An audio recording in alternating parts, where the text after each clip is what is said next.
Muy buenos días, ¿cómo están? Bueno, para compartir lo que traje en esta mañana, que le puse por título Lo que no se ve, pero lo cambia todo, quiero contarles una muy breve historia o cuento de autor anónimo, que dice así. Un día, el dueño de una casa salió temprano al jardín. El rocío aún descansaba sobre las hojas y los primeros rayos del sol iluminaban cada rincón con un brillo especial. Miró a su alrededor, admirando la armonía de colores, el verdor profundo de las plantas y el ambiente de frescura, vida y paz que había en ese lugar. Con una sonrisa en el rostro, se acercó al jardinero que ya estaba trabajando entre las flores y le preguntó: ¿cuál es el secreto? ¿Cómo lográs que este jardín se mantenga tan hermoso todo el tiempo? El jardinero se detuvo, levantó la mirada con serenidad y respondió: el secreto no está en lo que usted ve, sino en lo que no se ve. La belleza de este jardín viene de lo que sucede bajo la superficie: raíces sanas, tierra bien nutrida y sobre todo agua constante. Si descuidamos eso, por más que todo luzca bien por un tiempo, tarde o temprano, el jardín lo va a mostrar. Y en esta simple historia, breve historia, y en esta respuesta tan sencilla del jardinero, encierra también una verdad espiritual. Así como en ese jardín tan bello se veía así por lo que sucedía, lo que no estaba al alcance de los ojos de una persona, lo mismo pasa con nuestra vida cristiana. Nuestra vida cristiana se sostiene no por lo de afuera, por lo que se ve, lo exterior, sino por lo que sucede en nuestro interior. Permítame leerles el pasaje que está en Efesios capítulo 5, del versículo 18 al 21, Efesios 5, del 18 al 21, que dice así. Así que tengan cuidado de su manera de vivir. No vivan como necios, sino como sabios, aprovechando al máximo cada momento oportuno porque los días son malos. Por tanto, no sean insensatos, sino entiendan cuál es la voluntad del Señor. No se emborrachen con vino que lleva al desenfreno, al contrario, sean llenos del Espíritu Santo. Anímense unos a otros con salmos, himnos y canciones espirituales. Canten y alaben al Señor con el corazón, dando siempre gracias a Dios, el Padre, por todo, en el nombre de nuestro Señor Jesucristo. Así como una planta en ese bello jardín o ese bello jardín no puede vivir sin lo que está bajo la superficie, sin esa tierra nutrida, sin el agua constante, nosotros tampoco como cristianos no podemos exteriormente brindar algo si no procuramos ser llenos del Espíritu Santo. Porque el Espíritu Santo en nuestras vidas, cuando llena nuestras vidas, Él es el que las nutre. Él es el que nos renueva por dentro. El Espíritu Santo es quien transforma nuestras vidas y moldea y transforma también nuestro carácter. Y cuando lo hace y somos llenos del Espíritu Santo, se ve. Y no porque es algo forzado, sino porque brota naturalmente. Jesús dijo en Juan capítulo 7, si alguno tiene sed, que venga a mí y beba. De aquel que cree en mí, como dice la Escritura, de su interior brotarán ríos de agua viva. Con esto se refería al Espíritu que habrían de recibir más tarde los que creyeran en Él. Cuando como cristianos procuramos, anhelamos, vamos atrás de ser llenos del Espíritu Santo, el Espíritu Santo hace brotar y surgir esos ríos que son los que salen al exterior y se exteriorizan en nuestra manera de vivir y en nuestro andar. Es interesante porque cuando leemos los evangelios, al principio de los evangelios, por lo menos de Marcos, Mateo y Lucas, se narra la historia de cuando Jesús fue llevado, dice, por el Espíritu al desierto para ser tentado. Pero también, especialmente el pasaje de Lucas, dice que Jesús fue lleno del Espíritu Santo. Y uno podría preguntar, ¿Jesús lleno del Espíritu Santo? ¿Acaso Jesús no es Dios? ¿Y la Trinidad dónde está? Pero Pablo lo describe bien en Filipenses, cuando dice que Jesús se despojó de su divinidad, de ser Dios. ¿Y qué se hizo? Se hizo hombre, se hizo siervo y vino a habitar en esta tierra y se humilló hasta la muerte y muerte de cruz para darnos vida a nosotros. Así que Jesús, como hombre en esta tierra, fue lleno del Espíritu Santo. Con cuánta más razón cada uno de nosotros necesitamos anhelar y buscar ser llenos del Espíritu Santo. El Espíritu Santo en nuestras vidas encierra 4 aspectos o 4 momentos, o podríamos decir como hasta un proceso. El primero es cuando cada uno de nosotros creyó en Jesús, creyó en el mensaje de Jesús, lo reconoció a Jesús como el Señor y Salvador de sus vidas. En ese mismo instante, Dios hizo que el Espíritu Santo more en nuestras vidas. En el mismo libro de Efesios, Pablo dice en el capítulo 1, versículo 13, en él también ustedes, cuando oyeron el mensaje de la verdad, el evangelio que les trajo la salvación y lo creyeron, fueron marcados con el sello que es el Espíritu Santo prometido. Cuando recibimos a Jesús, somos sellados en nuestra vida. El Espíritu Santo empieza a morar en nuestra vida. Y el Espíritu Santo no es algo que se pierde. Sí, como dice Pablo también en su carta a los Efesios, en el capítulo 4, podemos entristecer al Espíritu Santo. Pero el Espíritu Santo es algo que queda sellado en nuestras vidas para siempre. El segundo aspecto o el segundo momento es que una vez que mora en nosotros el Espíritu Santo, debemos procurar ser llenos del Espíritu Santo. Debemos procurar que en nuestra vida haya plenitud del Espíritu de Dios. En tercer lugar, cuando el Espíritu Santo nos llena, eso brota hacia afuera. Y Pablo lo expresa muy bien, casi detalladamente en el capítulo 5 de Gálatas, que dice, el fruto del Espíritu es amor, gozo, paz, paciencia, benignidad, bondad, fe, mansedumbre y templanza. Habla de estas 9 características o manifestaciones del fruto del Espíritu. Somos sellados, debemos buscar ser llenos, y al ser llenos se traduce eso en el fruto exterior, en nuestra manera de vivir. Y por último, y algo muy importante, es que el Espíritu Santo nos equipa con dones. Nos equipa y nos capacita con dones, que es muy importante porque cada uno de nosotros que estamos acá tiene al menos un don que Dios nos dio a través del Espíritu Santo que mora en nuestras vidas. Y es muy importante porque los dones tienen 3 objetivos o 3 propósitos. El primero es edificar la iglesia. Dice Efesios capítulo 4, cuando Pablo desarrolla en esa carta y habla de los dones, termina diciendo que estos dones son con el fin de capacitar al pueblo de Dios para la obra de servicio, para edificar el cuerpo de Cristo. En segundo lugar, los dones son para el bien de los demás, para el bien del otro. Pablo en 1 Corintios dice, a cada uno se le da un don especial del Espíritu para el bien de los demás. Y 1 Pedro 4:10 dice, cada uno ponga al servicio de los demás el don que haya recibido. Así que todos los que hemos creído fuimos sellados y mora en nosotros el Espíritu Santo. Debemos procurar y anhelar ser llenos, que nuestra vida sea plena de un Espíritu de Dios pleno en nuestra vida, para que eso se refleje en nuestra conducta como fruto. Pero después debemos y tenemos la responsabilidad de ejercitar y poner en práctica nuestros dones, porque esos dones son para el bien de la iglesia, para edificar la iglesia que la hacemos entre todos como familia de Dios, para hacerle el bien a nuestro prójimo y para servir a los demás. Pero vuelvo a este pasaje con el que empecé leyendo de Efesios capítulo 5, donde Pablo ahí nos deja este mandato en el versículo 18, de sean llenos del Espíritu Santo.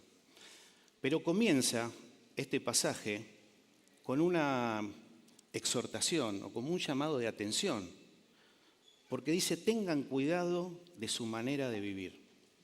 Es decir, Presten atención a cuál es su conducta. Presten atención a cómo se manejan, cuál es el comportamiento que ustedes tienen como cristianos. Y después hace algunos contrastes y dice, no sean necios, sino que sean sabios. Y es verdad, porque todos sabemos como cristianos que cuando somos sabios, la sabiduría se traduce en nuestra manera de vivir, en nuestra conducta. No sean insensatos, sino que entiendan la voluntad de Dios. Y es muy cierto, porque cuando buscamos encontrar, conocer y saber de la voluntad de Dios y tratar de entender cuál es su voluntad, en esa búsqueda encontramos sabiduría que se traduce en nuestra manera de vivir. Pero Pablo cierra diciendo con este broche, sean llenos del Espíritu Santo. Debemos buscar ser llenos del Espíritu Santo, porque ese Espíritu de Dios es el que nos va a dar la capacidad de entender su voluntad, su propósito, sus planes. De esa manera vamos a ser sabios y eso se va a traducir en nuestra conducta, en nuestro comportamiento, en nuestra manera de vivir. Por este último contraste que Pablo nos anima a ser llenos del Espíritu Santo, es interesante porque lo contrasta Pablo dice, no se emborrachen con vino, algunas versiones dicen el cual no hay disolución, en esta que leí yo, que es la NBI, dice, lo cual trae desenfreno, sino que sean llenos del Espíritu Santo.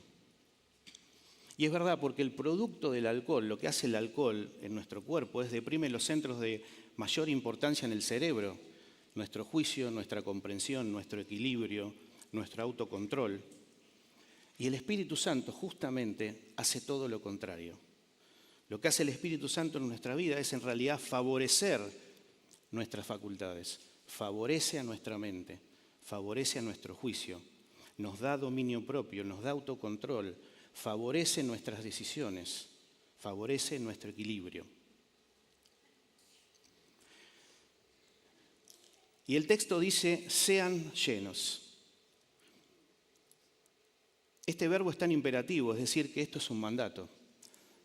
O sea que Dios dejó en su palabra este mandamiento que es que como sus hijos debemos ser llenos del Espíritu Santo. Es decir, ser llenos del Espíritu Santo no es una opción, es algo que Dios espera, que Dios desea, que Dios quiere, que Dios anhela que podamos obedecer y ser llenos del Espíritu Santo, que va a ser para bendición de nosotros y de la iglesia.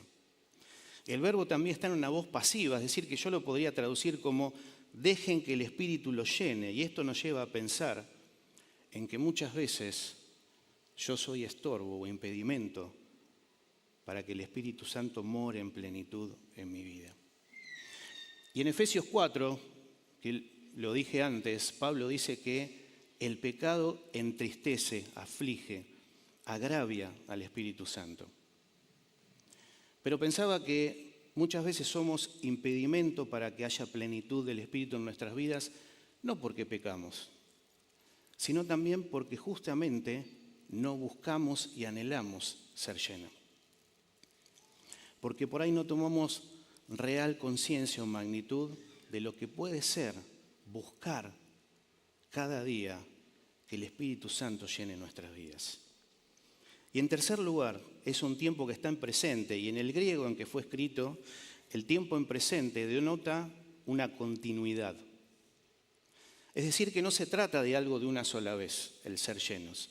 No se trata tampoco de una experiencia aislada, sino que es algo que tiene que ser continuo. Es decir, el ser llenos del Espíritu Santo es un mandato de Dios que debemos procurar y anhelar para nuestra vida, tratando de no impedir que el Espíritu more plenamente en nosotros. Y es algo que lo debo hacer cada día, todos los días. Pero también ese pasaje habla de lo que trae el ser llenos del Espíritu Santo. Dice, anímense unos a otros con salmos, himnos y canciones espirituales. Canten y alaben al Señor con el corazón, dando siempre gracias a Dios el Padre por todo, en el nombre de nuestro Señor Jesucristo. Y acá Pablo señala 3 aspectos que vienen a raíz de ser llenos del Espíritu Santo. Anímense unos a otros. Y eso nos habla de comunión. Cuando somos llenos del Espíritu Santo, deseamos estar en comunión. Cuando soy lleno del Espíritu Santo, disfruto de estar en comunión con mis hermanos. Anhelo estar con mis hermanos. Me hace bien, me bendice. Dice también, canten y alaben al Señor. Nos habla de adoración.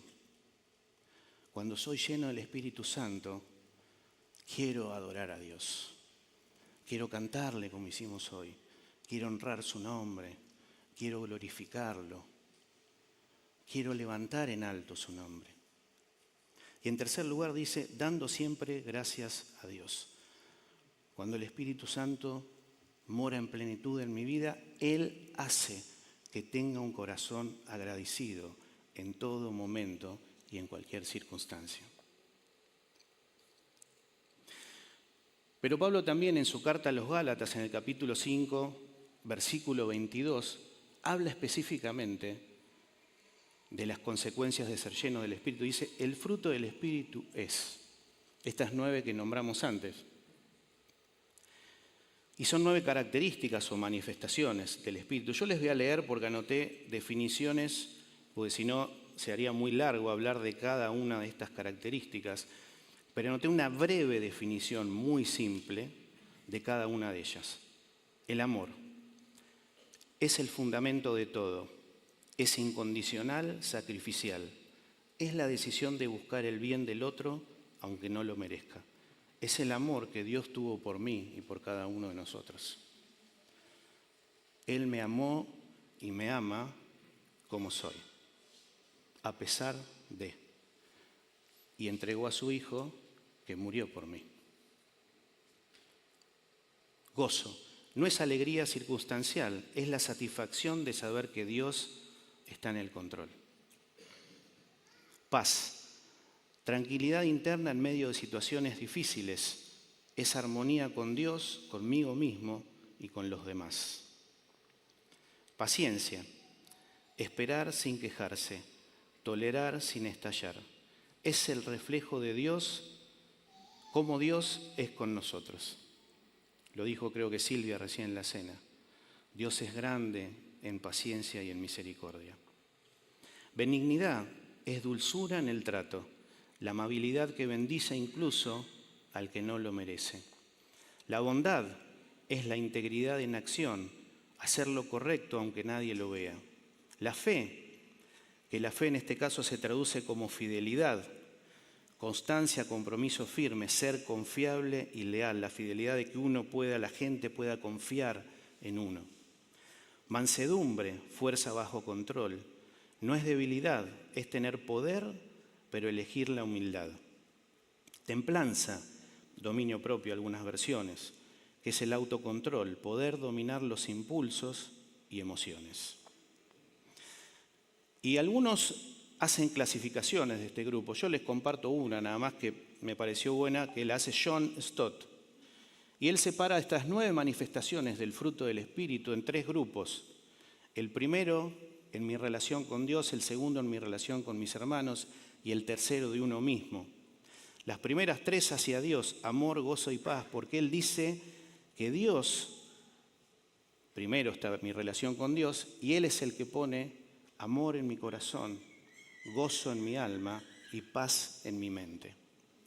Hacia los demás, paciencia, benignidad y bondad, porque en segundo lugar y prioridad es mi relación con el prójimo.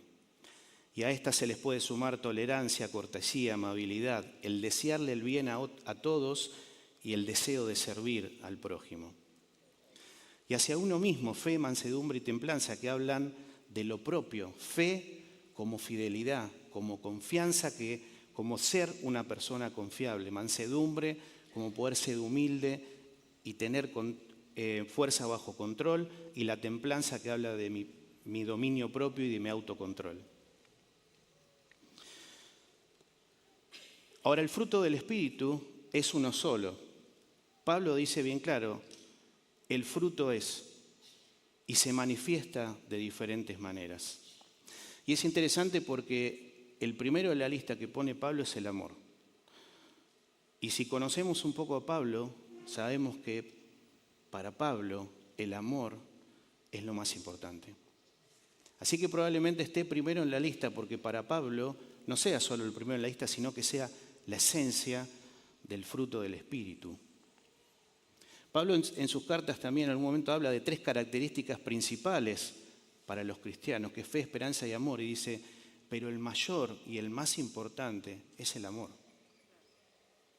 Cuando él habla de los dones en 1 Corintios, que lo desarrolla en todo un capítulo, y habla y hace este paralelismo de la iglesia con un cuerpo, y que todos tenemos roles y funciones distintas y tenemos que ejercitar nuestros dones, y hace todo ese desarrollo, termina todo eso y comienza diciendo, pero si no tengo amor, no me sirve de nada, aunque tenga los mejores dones. Así que el amor para Pablo es la esencia del fruto del Espíritu. El fruto también es un carácter, el de Cristo. Es decir, el fruto no son logros morales, sino que el fruto es el carácter de Cristo en mi vida. No se trata de que yo mejore mi personalidad, sino se trata de que pueda morir a mi yo y darle el espacio para que el Espíritu transforme mi vida y mi carácter. Si pensamos en Jesús y en lo que nos cuentan los evangelios y lo miramos en detalle, podemos ver cada uno de estos aspectos reflejado en cómo vivió Jesús, en cómo anduvo, en cómo se relacionó con las personas que lo rodeaban, en cómo se vinculó en su vida. Por eso se trata, el fruto del Espíritu, de ser cada día más parecidos a Jesús. Pablo dijo en 1 Corintios 11, imítenme así como yo imito a Cristo. En tercer lugar, el fruto es para bendecir. El Espíritu Santo transforma nuestras vidas, pero no para beneficio propio como algo egoísta, sino para bendecir a los demás. Porque cuando el Espíritu Santo abunda en nosotros, nuestra vida da testimonio de Dios, de que Dios está presente. Una vida llena del Espíritu puede ser luz en oscuridad, paciencia en medio de la prueba, amabilidad en mi relación con los demás. Y pensando en estos frutos del Espíritu, yo les quiero leer que escribí algunas maneras prácticas de cómo realmente, cuando con mi vida evidencio estas características, bendigo a los que me rodean. El amor, tu amor puede dar dignidad a personas que el mundo desprecia. Tu amor puede ayudar a sanar a alguien herido. Tu amor puede sostener tu matrimonio. Tu gozo puede contagiar esperanza al que esté frustrado o abatido. Tu gozo o alegría puede dar ánimo al desanimado. Tu paciencia puede bendecir a tus hijos y tu familia. Tu tolerancia bendice a tu prójimo. Tu benignidad hace que otros se sientan valorados y escuchados. Tu amabilidad puede cambiar el día de otra persona. Tu bondad puede alentar a quien perdió la fe. Tu rectitud es ese ejemplo para que tus hijos vivan en integridad. Tu fidelidad da seguridad a tu familia. Tu fidelidad te hace una persona confiable. Tu mansedumbre puede desarmar al que viene con enojo. Tu humildad hace que corrijas sin herir. Tu dominio propio puede evitar discusiones y peleas. Tu dominio propio protege la unidad. Algunas cosas, podríamos pensar muchas más, en que si procuramos ser llenos del Espíritu Santo y que eso dé fruto y se transforme en mi conducta, cómo eso lo que hace es bendecir a los demás. Y por último, el fruto del Espíritu no es logro humano, sino una obra divina. realmente no podríamos pensar en producir este fruto en nuestras fuerzas, en nuestra humanidad. Necesitamos del Espíritu de Dios. Necesitamos que el Espíritu de Dios more plenamente en nuestras vidas para tener la posibilidad de manifestar en nuestro comportamiento y nuestro andar de estas características. Así que quiero desafiarlos con una pregunta, pensando en este versículo que está escrito en Efesios, este mandato de Dios de ser llenos del Espíritu Santo. Anhelar y buscar ser llenos del Espíritu Santo, para que eso pueda reflejarse en mi andar, en mi comportamiento, en mi conducta, en mi vida. Porque eso no hace ni más ni menos que edificar la iglesia, bendecir a los demás y servir al prójimo. Y nos podemos preguntar, para pensar en estos días, ¿estás viviendo o estoy viviendo lo que Dios quiere o lo que puedes? Necesitamos del Espíritu Santo porque en nuestra humanidad se hace imposible. Vamos a terminar orando. Señor, te damos gracias por tu palabra. Señor, te pedimos juntos como iglesia que nos ayudes a tener la capacidad, Señor, de abrir nuestras vidas, a permitir, a no ser impedimento, a anhelar de corazón que tu Espíritu nos llene, que haya plenitud de tu Espíritu en nuestra vida. Señor, que lo podamos hacer para poder bendecirnos los unos a los otros, para poder servirnos los unos a los otros, para conocer tu voluntad, para hacer tus planes en nuestra vida. Señor, ayúdanos, porque en nuestra debilidad y en nuestra humanidad nos es difícil, imposible. Te necesitamos. En el nombre de Cristo Jesús. Amén.